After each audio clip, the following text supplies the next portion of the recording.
சொல்லுக்கும் அர்த்தத்துக்கும் தூரங்கள் கிடையாது. சொல்லாத காதல் எல்லாம் சொர்க்கத்தில் சேராது.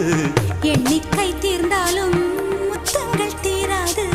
எண்ணிக்கை பார்த்தாலே முத்தங்கள் ஆகாது. அனுபவமோ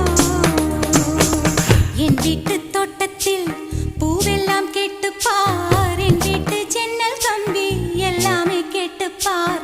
என் வீட்டு தென்னங்கீற்றை இப்போதே கேட்டுப்பார். என் நெஞ்சை சொல்லுமே. உன் வீட்டு தோட்டத்தில் பூவெல்லாம் கேட்டுப்பார். உன் வீட்டு ஜன்னல் கம்பி எல்லாமே கேட்டுப்பார். உன் வீட்டு தென்னங்கீற்றை ஒவ்வொன்றாய் கேட்டுப்பார். என் பேர் சொல்லுமே.